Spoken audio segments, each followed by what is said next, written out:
Good morning and welcome to Rising. Thanks so much for tuning in, and we've got another great show for you today. Nice to see you, Niall. Good to see you. Absolutely, yes. All good. How are you?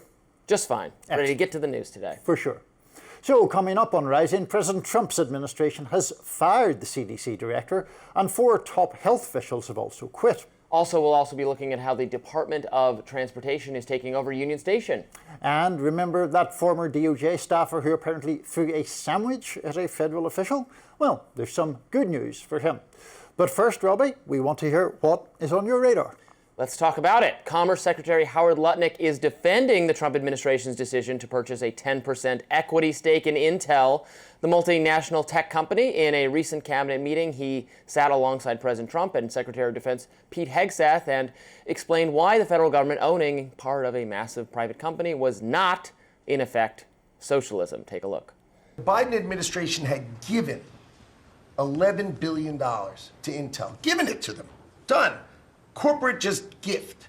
And you turn that into really, it was like less than 5 minutes of conversation.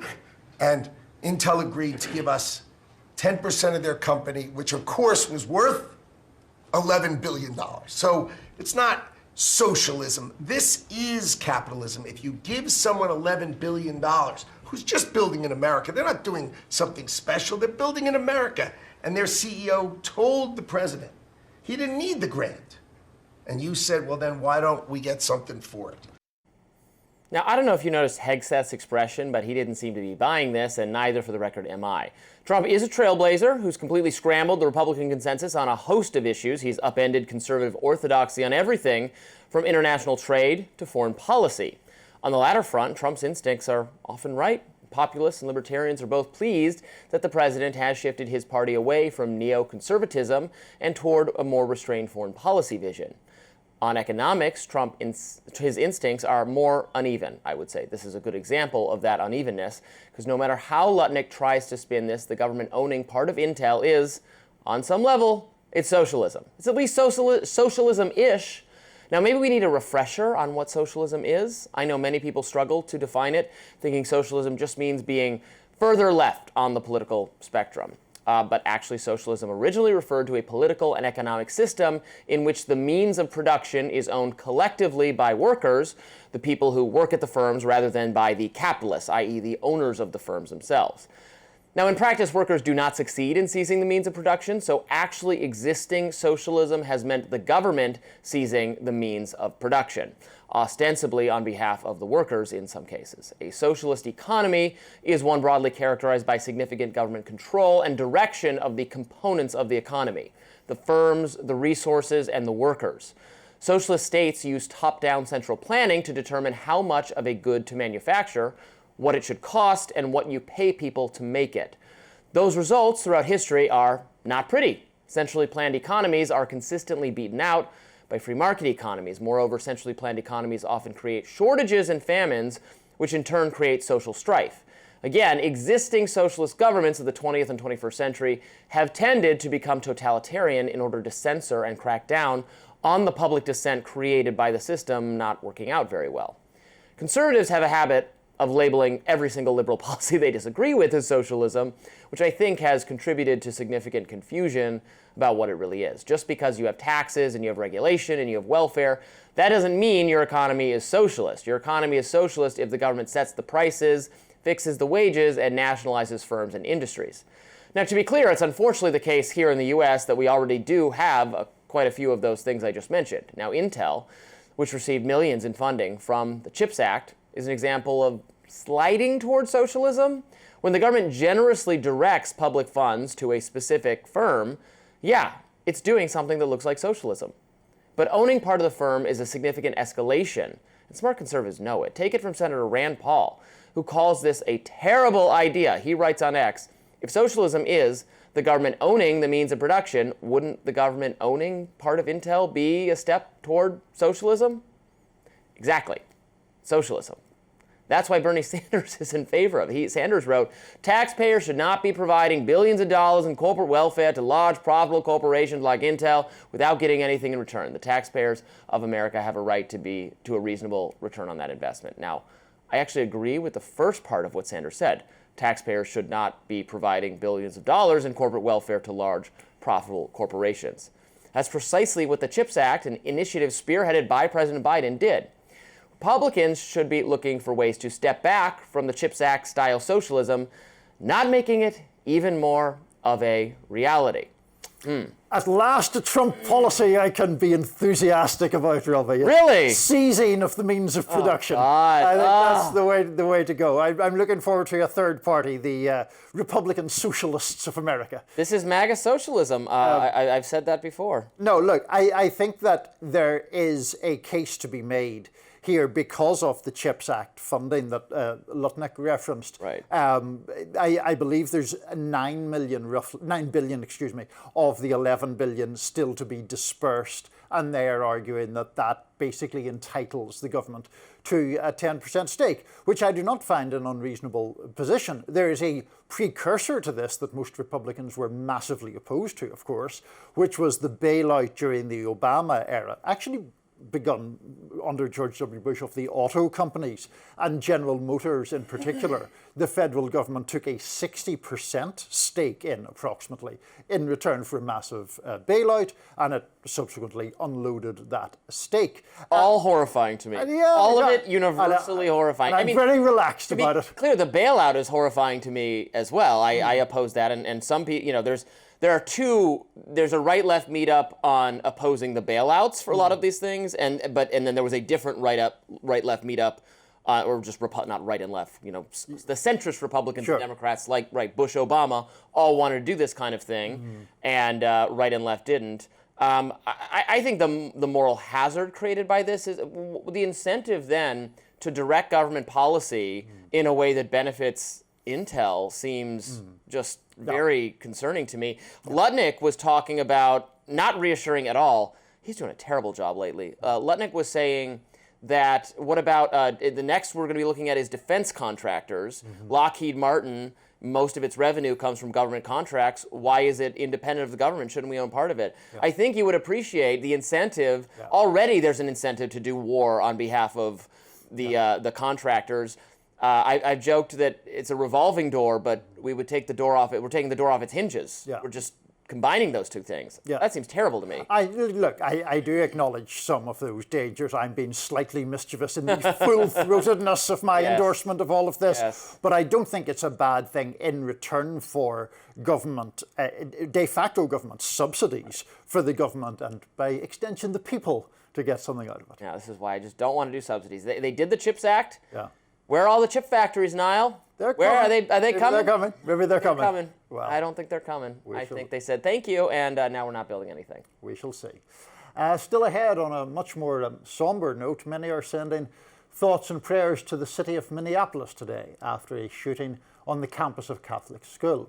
While the mayor says thoughts and prayers aren't enough. We'll be right back with that. Minneapolis is reeling this morning after police say that a shooter opened fire on a church located on the campus of Minnesota's Annunciation Catholic School yesterday. Now, nearly 200 children were inside attending Mass during the first week of school. Police say the suspect, 23-year-old Robin Westman, opened fire through the windows of the school before turning the gun on themselves. 2 children were killed in the assault and 17 other people were injured. In the immediate aftermath of the shooting, President Trump and Vice President J.D. Vance both took to social media, each writing in part, "Please join me in praying for everyone involved, and also join all of us in prayers for the victim." However, that response from the President and Vice President, among many others in the public eye, didn't sit well with Minneapolis Mayor Jacob Frey, who said this at a news conference following the shooting. Don't just say this is about thoughts and prayers right now. These kids were literally praying. It was the first week of school. They were in a church. These are kids that should be learning with their friends. They should be playing on the playground.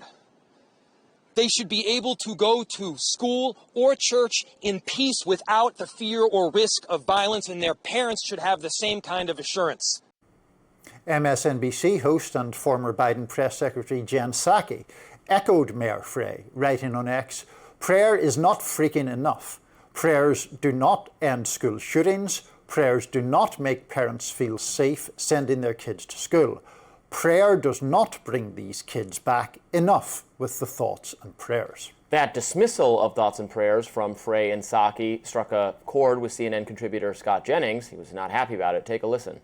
I think it's wrong, frankly, to vilify or attack people of faith. You said thoughts and prayers ring hollow. I think thoughts and prayers are the most solid on days of tragedy for people who live their faith every day. And I think on a day like today, particularly in a church community, there are probably people praying harder for comfort today than they have ever prayed in their life. Meanwhile, many on the right are drawing attention to the alleged transgender identity of the shooter and an alleged connection between violence and the transgender community. Take a listen to what Fox News' Jesse Waters had to say. Just 2 years ago, another trans 20-something walked into a Christian school in Nashville with a rifle and shot 3 kids and 3 adults. They buried the manifesto and locked down the case. We've seen trans shootings in Colorado and in Maryland. They even shot up an ICE facility in Texas. And it seems like half of Antifa's trans. A couple of they-thems just got popped for firebombing Teslas. Mayor Frey had something to say about that too. Take a listen. Anybody who is using this as an opportunity to villainize our trans community or any other community out there has lost their sense of common humanity. We should not be operating out of a place of hate for anyone. We should be operating from a place of love for our kids. So a lot of different aspects of this actually to discuss.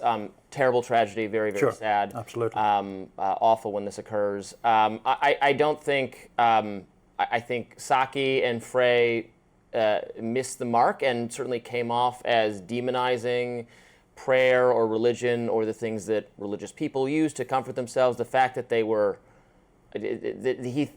Frey in particular seemed to think there was some tension between that they were praying and like, oh, that did no good because you were shot. That is, I think, was off-putting to many people and reflects him not understanding religion very well himself and Psaki as well.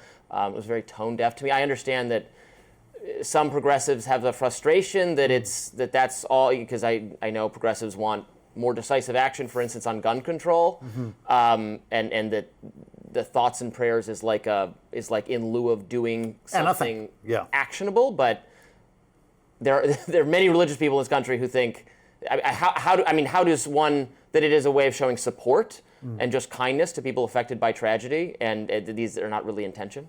I don't see what Psaki and Frey say in the same light as that. Really? I think it is the objection to the phrase thoughts and prayers being used as a kind of band-aid or as something that is used to make people feel that they're saying the right thing and as a way that short-circuits any kind of action, particularly on gun control. I don't take it actually as mocking people who are praying. I take it as a critique of politicians in particular who use that phrase and never, as you put it, take any other action. Yeah, well, what action should be taken is obviously a measure of debate. I think I'm learning that the guns were legally purchased. They were, I and, believe, yes. This person doesn't have any prior criminal issue, so then you have to get at what steps could have even reasonably been taken.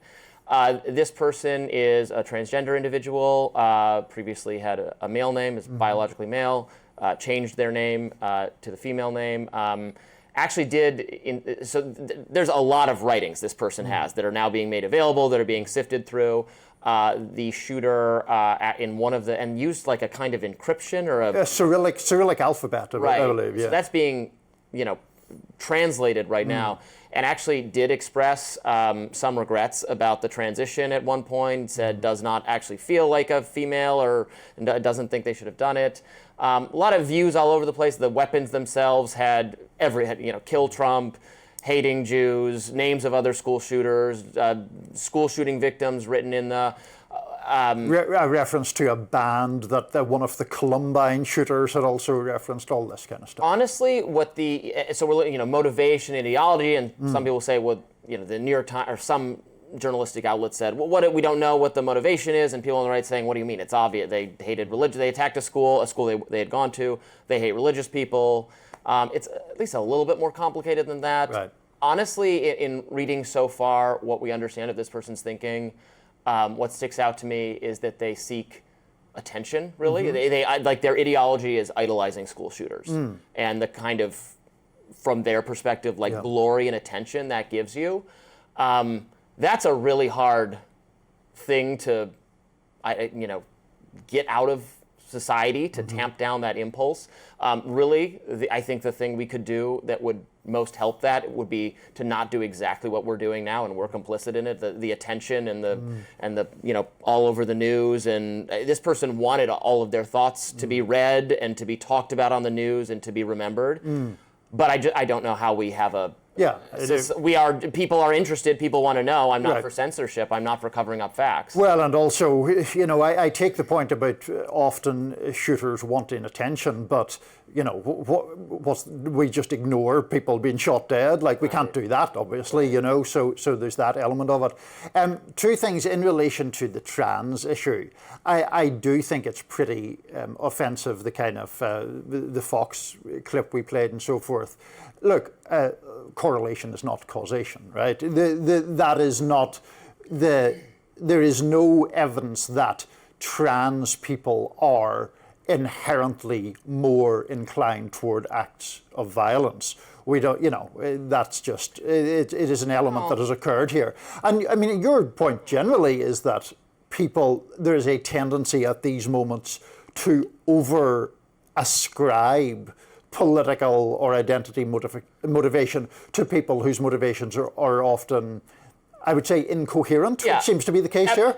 Absolutely agree on that. But look, if it is the case that trans people are wildly overrepresented in public gun shooting attacks, and now I don't know if this doesn't sound like, I don't know what extent this person was on medicine having to do with transitioning, if there's some commonality in antidepressants or other aspects of the treatment, I mean, I certainly would not close off that inquiry entirely. Trans people are such a small sliver of the population, and actually mass shootings, contrary to what is often reported, are very rare. Shootings are not rare. Shootings at school, a gun goes off in the parking lot of the school, that happens constantly, but someone actually taking weapons and trying to gun down people does not happen very often. So if even a small number of those are trans people are like .something% of the population. Well, I mean, it depends. On the school shootings point, I mean, it depends what you mean by rare. I think people can consult for themselves. The AP, I think, has a list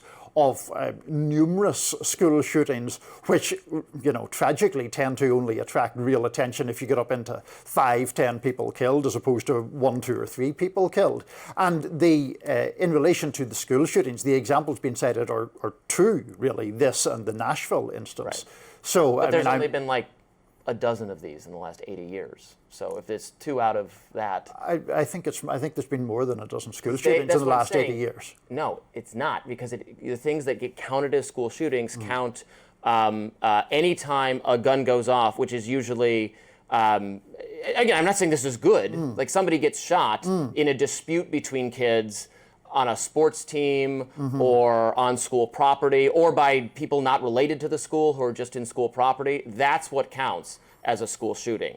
The armed gunman terrorizing the school thing, that is very, very rare. It doesn't happen all that often. It's a conflation that people miss in the media all the time. I mean, I'm looking through a list here which has numerous school shootings with people being killed in it. But I'm not saying no one is being killed, but it is not. Someone writes a manifesto and starts shooting at random at people in the school. That's going to be a dispute between, just the kind of violence that occurs in our cities, and somebody gets shot in cities for various reasons. It's not a planned, deranged person doing this kind of thing that we saw. That does not happen very often. Fair enough. Trump's latest move in his DC crackdown seems to be taking control of Union Station. We'll discuss that next. Stick around. Amtrak and Union Station are just the latest targets of President Trump. The president announced Wednesday that his federal takeover of the nation's capital will now extend into management of Union Station. taking that responsibility away from Amtrak and placing it into the hands of the Department of Transportation. Following the news, DOT Secretary Sean Duffy said in a statement, instead of being a point of pride, Washington's Union Station has fallen into disrepair. By reclaiming station management, we will help make this city safe and beautiful at a fraction of the cost. Secretary Duffy also insisted it wasn't a takeover. The federal government has always owned the building. Take a listen. Not a power play, we've always had it, but we think that we can manage the property better, bring in more tenants, bring in more revenue, and that revenue is going to allow us to make investments in this beautiful building. Duffy also told the Washington Post that, quote, better security will be coming along with new elevators and lighting and also a roof replacement.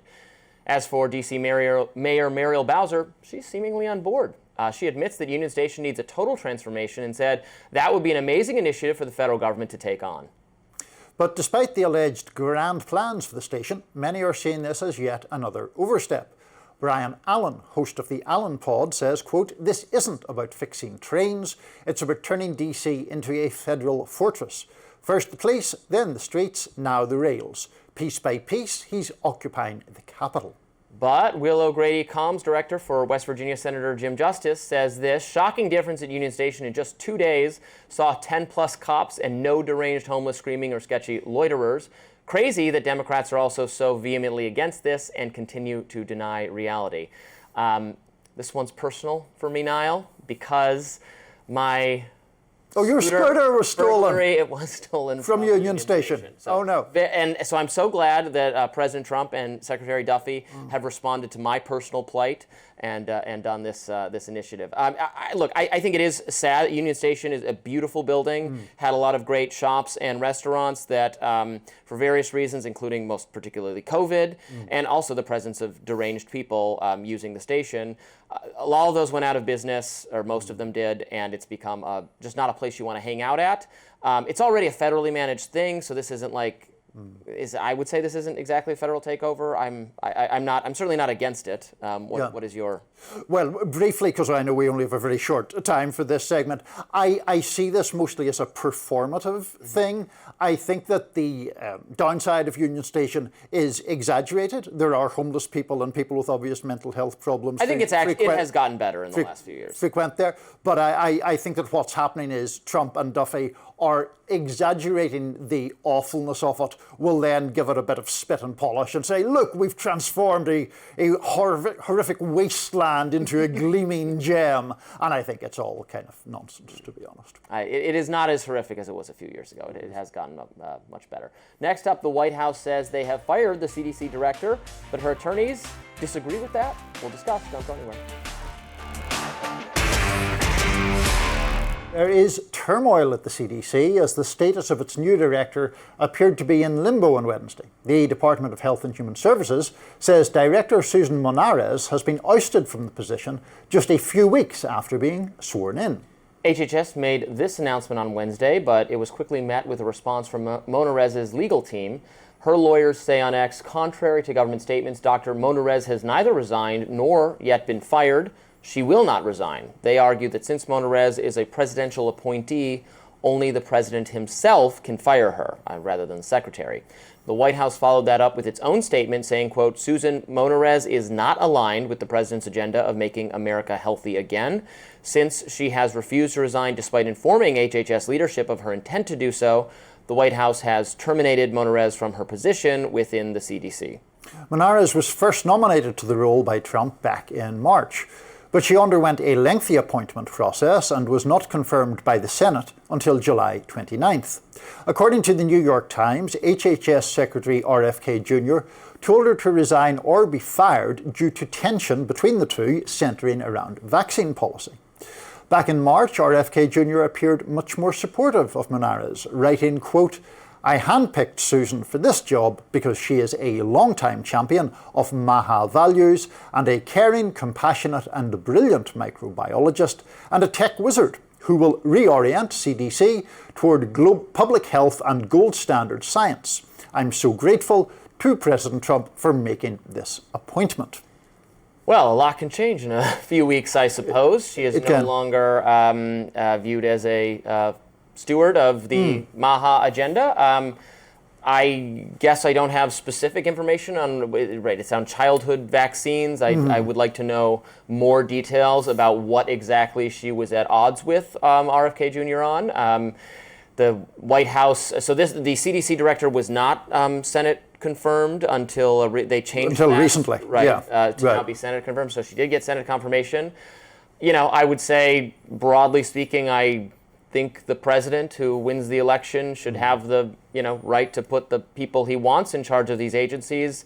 I would like to know more about I don't know whose side I'm on here, or whether I agree more with her policies or with RFK Jr.'s. There's a lot of RFK Jr.'s health initiatives that I don't agree with, that are giving the federal government more control over you making your choices for what you want to eat and put in your body. And I certainly don't want to make it harder to approve drugs. But I've also been, extremely critical of the CDC during COVID and after. I think a lot of policy that should have been just advised by the CDC and then left to local people to implement was really basically outsourced to the CDC. They were basically doing content moderation for Facebook at one point, which I certainly didn't like. But I'm not reflexively not on her side. I don't know. I would need more information on why they don't want her in this role anymore. Well, it is certainly the case that one can make the argument in general that our president has the right to appoint people unless they are independent bodies. I mean, we've talked about the fact that the Fed is different and all of that. But I think that the problem here is the widespread suspicion of politicization of science, because it's not just Monarez who has, whatever she's done, been fired, resigned, whatever, is out. It's also the fact that there are 4 other senior people at the CDC who have tendered their resignation. You have the chief medical officer, 2 vaccine experts, and the head of the Office of Public Health Data, all deciding to go. And some of them are being very vocal about what they consider to be junk science and a politicization of data and a attempt to sort of reverse engineer conclusions based upon pre-existing preferences or perceptions from RFK Jr. So those things, I think, are obviously concerning from a public health perspective. I know you're sometimes of the view in other matters that we don't care about credentialing, but I would argue that in public health we do actually care about credentialing. We do actually care about people with expertise having their hands on the wheel, and I would certainly much prefer that to some of the cranks that I think RFK Jr. has associated with in his past life as a vaccine skeptic, seems a polite way to put it. I'm not opposed to having experts and doctors in the CDC if we're going to have a CDC at all. I think that's fine. I think sometimes, particularly during COVID, actual differences of opinion and emphasis among experts was not recognized. It was very much a specific team of experts that took an incredibly cautious view of what should be allowed in society based on, again, they would say, well, it's science that we should do it this way and this way and this way. Not so much with respect to, I'm not even talking about vaccines. I'm more about the lockdowns and how much feet of social distancing and how many people can gather. I mean, they were issuing pretty definitive opinions and statements on things that are science-y, it's public health. What impact, I mean, to go back to the Facebook example, they were recommending to Facebook what speech should be allowed on social media based on a theory of how that would affect public perception of the vaccine. We're getting pretty far afield of science at this point. We're getting into social psychology research and public opinion influencing. So my criticism would not be that there should be no expertise, but they were often weighing in on things for which they don't have expertise on this. They have expertise on how successfully this vaccine prevents this disease. But they were saying that, well, if you allow someone to make this claim about whether children need a vaccine, we think that might impact whether other people are going to get it, so we would recommend you not say that. I'm like, well, that has nothing to do with your expertise there. So it's the faux expertise, because they went well beyond their. And then when they all came out with statements during the George Floyd protest saying, well, this is sanctioned activity because racism is also an insidious disease for which protesting is the cure. I think all of that was very discrediting, but I still want our CDC to. have good science, good scientists, and give good public health recommendations.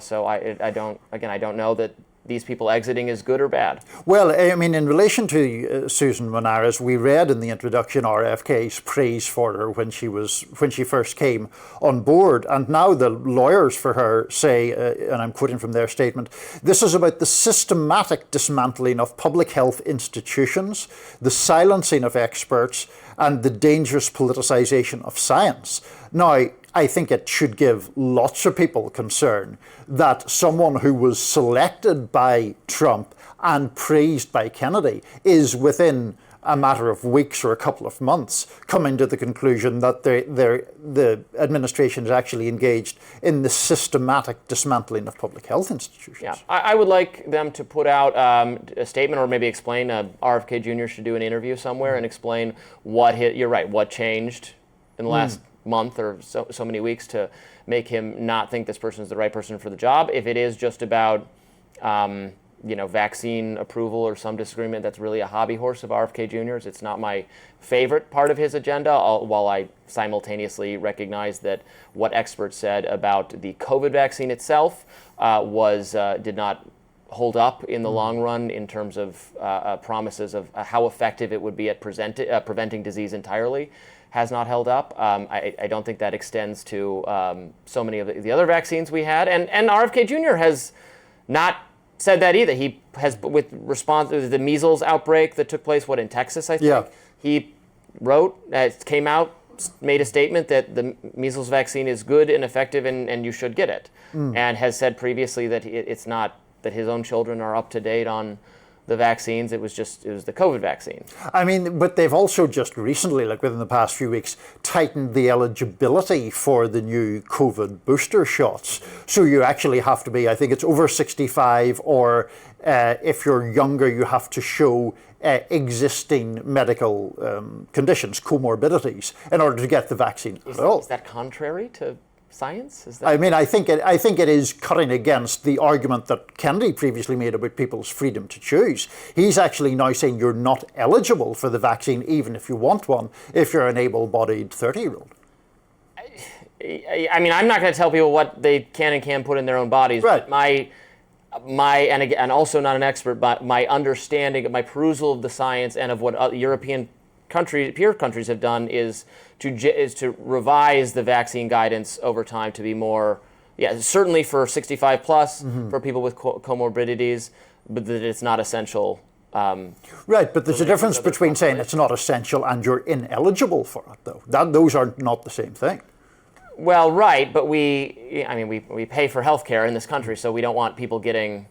We don't want people getting excessive health care. No, we don't want people getting something that isn't medically necessary if the whole society has to pay for it. Well, President Trump's ongoing tiff with late-night TV escalates. We'll tell you more about that next. Stay with us.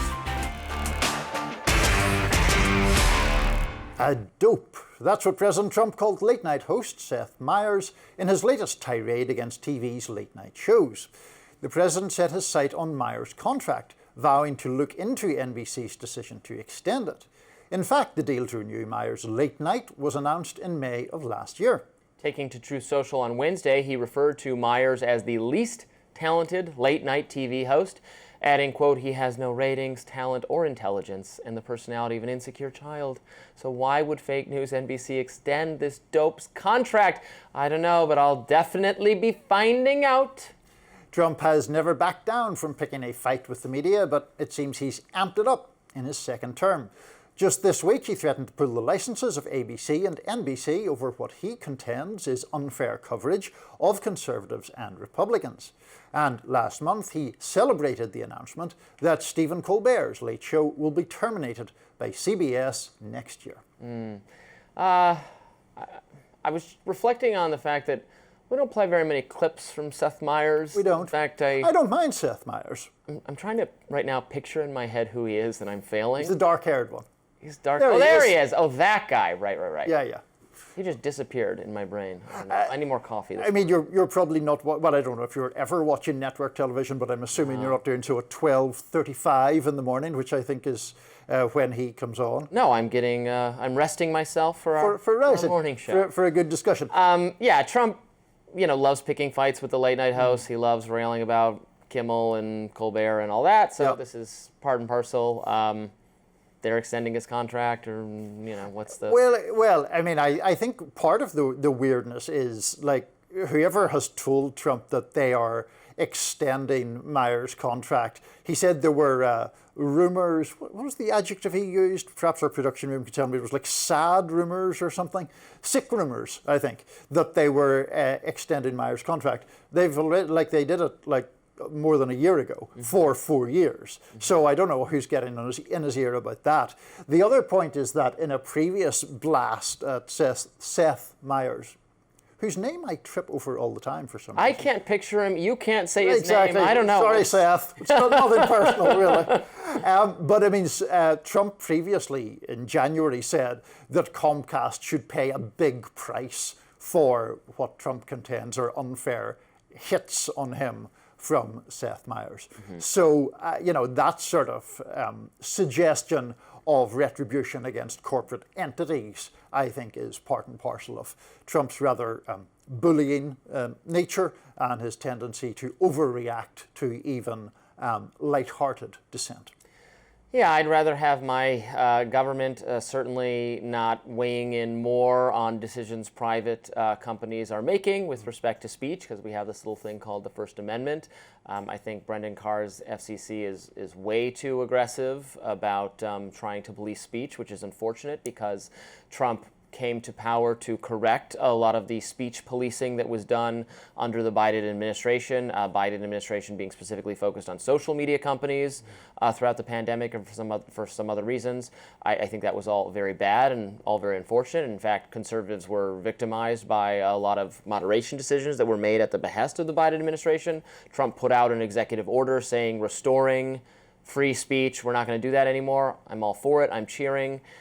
But then now he's at least inveighing against them. If he just inveighs against them and takes absolutely no action, I mean, I guess fine. But the FCC clearly is looking at taking actions. They're threatening to block deals, or they're acknowledging their ability to block deals that will affect speech-related decisions. Now, it turns out the Colbert decision, from what we can tell, was probably not motivated by federal pressure and was just something they arrived at independently. But what can I say? I'm consistent. I don't want my government to tell people what they can and cannot say or what they should and should not say. But okay, fair enough. But is it not completely implausible to believe that Donald Trump ever had a legitimate right in free speech, given the numerous times he has battered the media, whether it is these kind of criticisms of Seth Meyers or, some of the memes about CNN that we saw during his first term,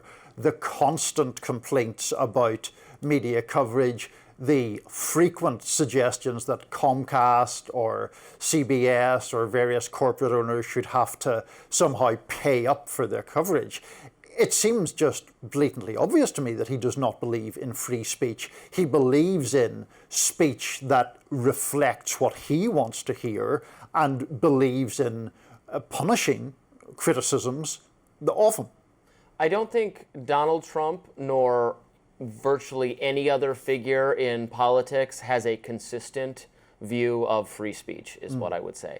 I don't think Donald Trump so far is particularly praiseworthy on the First Amendment issue.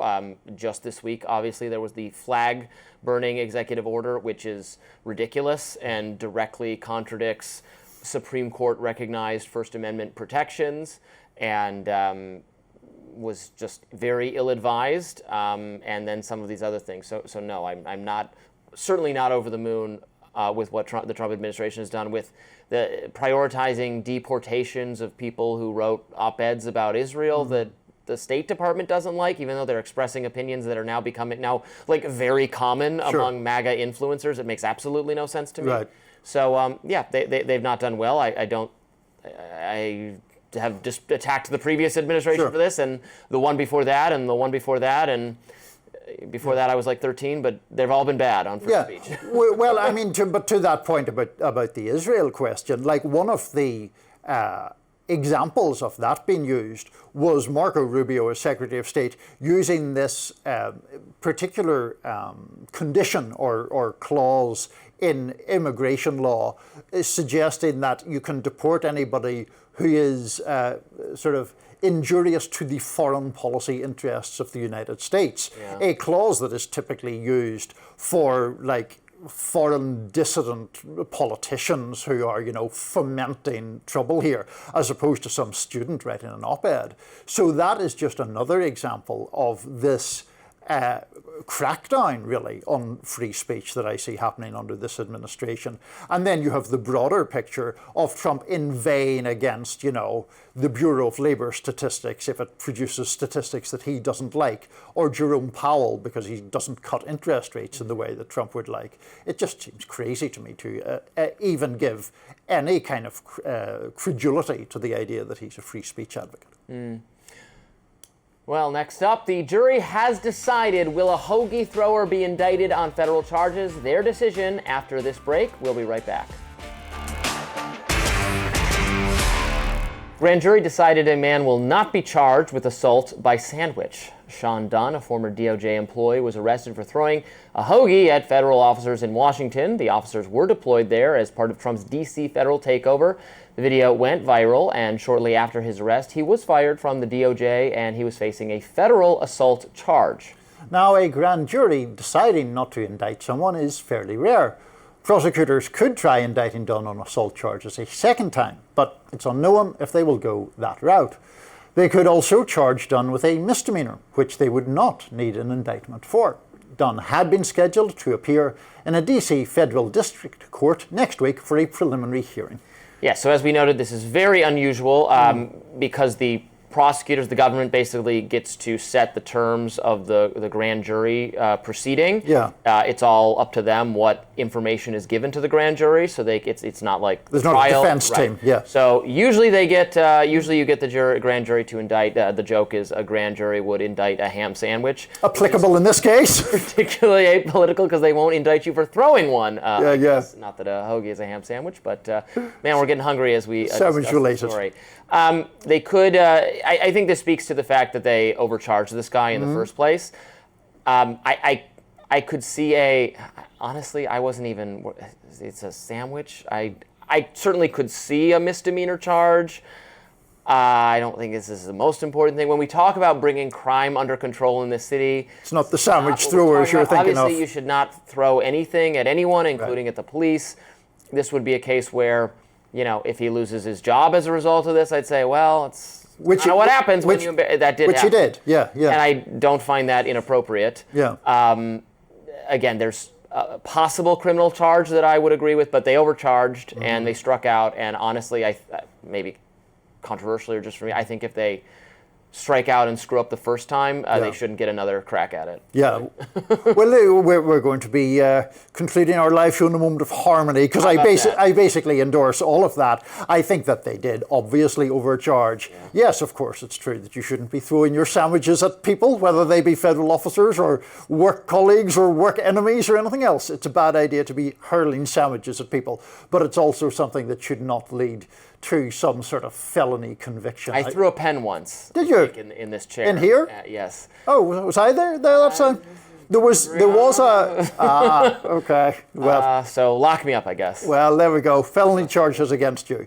And to the point about it being rare, which it is rare to not get the indictment. But this is now the second time this has happened. There was another woman, Sydney Laurie Reid, within the past few days, who they had tried to charge with a felony, and 3 times the grand jury came back and said, no, we're not doing that. So they have, I think, gone for a misdemeanor charge against her. That case was one where there was some kind of melee, and the grand jury did not seem to believe that she was the instigator of it, not least because the overall injury done was somebody scraped their hand somewhere in that melee, which was not, again, considered sufficiently felonious, I think, to support an indictment. Yeah, it's, if he had laid his hand, I mean, the technical definition of what counts as assault, you're touching someone who doesn't want to be touched. You can't do that. Yeah.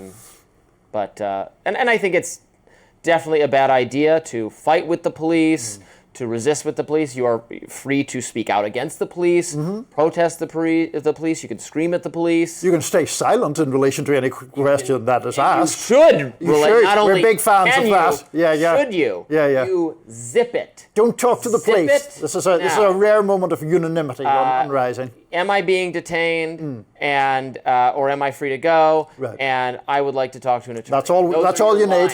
Yes. That's all you need, baby. News you can use. It's very important. Yeah.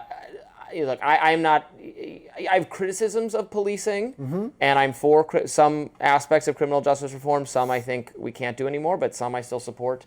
I think the police should be treated with respect. They have a hard job. I think a lot of police officers do a great job. I've never in my life I haven't had so many interactions with police, but I've had some. I've never had a bad interaction with the police, but some people do, and bad cops should be gotten rid of, and they should pay them what they should attract good cops, and they should be trained effectively, and that would make our streets safer and better, and not for getting rid of the cops at all. You should show them respect, just like you should show anyone respect. You shouldn't throw a sandwich at a postal worker. You shouldn't even throw a sandwich at a TSA agent. I mean, they would confiscate it before you could get anywhere near a TSA agent with a sandwich, sadly.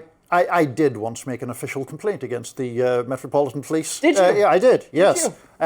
But we probably don't have time to go into the specifics of it. I mean, basically, my partner at the time was a black woman, and I felt that there was very excessive police treatment in a traffic stop. Yeah, and I thought it was very gratuitous, so I filed my complaint. Well, I'm absolutely believing that the agents of the government should be accountable to the people. There we are. That's appropriate to do. Indeed. And people should avail themselves of any opportunity to hold our public officials accountable. But that does it for us today on Rising Live. Thanks so much for watching. We always appreciate it.